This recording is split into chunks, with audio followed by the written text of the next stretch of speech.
Aquele famoso caso, eu quero fazer tal coisa, mas a minha família quer que eu faça tal outra.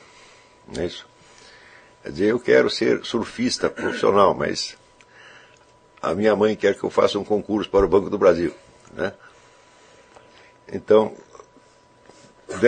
no Banco do Brasil deve ter um departamento de surfismo. Né? Então, tem tantos funcionários lá, tanto a mais do que o banco necessita, que é impossível que não tenha um departamento surfístico lá. Então, às vezes a coisa não é tão simples assim. Às vezes não é uma pressão direta para que você faça isso ou faça aquilo, é simplesmente uma necessidade urgente que você não sabe como atender. Por exemplo, você tem dívidas, né, e se você tem que pagá-las, e elas não vêm com a indicação precisa de onde você vai arrumar o dinheiro para pagá-las. Então você vai ter que gastar um tempo da sua vida, né, para descobrir a solução desse problema, o qual problema não parece ter nada a ver com a sua vocação ou seu objetivo. Parece um elemento totalmente estranho que só veio ali para atrapalhar. Tá certo? Porém, este exercício é uma maneira de você ir metendo na sua cabeça desde já que, na verdade, não há elementos totalmente antagônicos.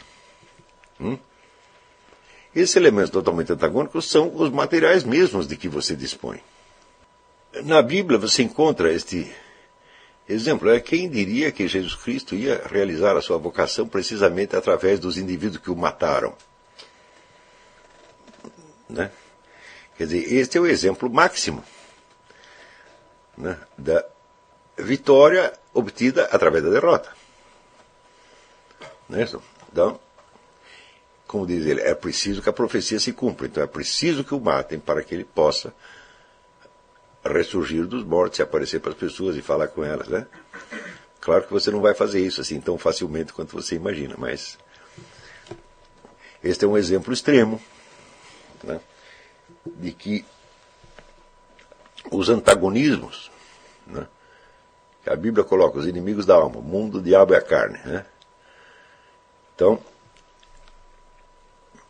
o mundo é justamente isso aí que eu estou falando, quer dizer, a famosa circunstância do Ortega y Gasset e, sobretudo, é o ambiente social no qual você vive. Tá certo? O ambiente social que é constituído, em primeiro lugar, pelo seu círculo de amigos. O círculo de amigos é um elemento altamente corruptor. Tá certo? E eu acho que é o mais difícil de você manipular. Às vezes um inimigo é mais fácil de você integrar no seu plano do que um círculo de amigos que lhe vende a sua afeição a preço altíssimo. Não é isso? Quer dizer que para você continuar sendo amigo deles, você precisa fazer isso, mais aquilo, mais aquilo, mais aquilo, e tudo isso pode ser bastante antagônico com os seus objetivos de vida. Né? Também as pessoas que te atraem de algum modo, né? As mulheres ou homens pelos quais você tem atração e que podem ser pessoas que concorrem para o seu objetivo ou que o atrapalham. Num caso ou no outro, né? Amigos, namorada, né? Parente, esposa, filha, etc, etc. Tudo isto pode e deve ser integrado de alguma maneira. Mas, em geral, você vai ter que proceder a uma integração dialética, a integração do antagonismo. Não é isso? O fato de que o ser humano, até com bastante frequência, consiga perseverar nos seus objetivos de tornar-se quem ele quer ser no meio de tantos elementos,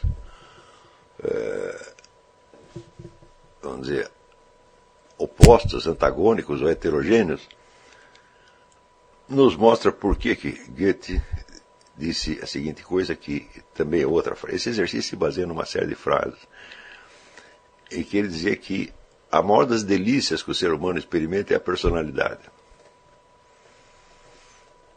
Quer dizer, você continuar sendo quem você queria ser no meio de tantos elementos que te convidavam a ser outra coisa.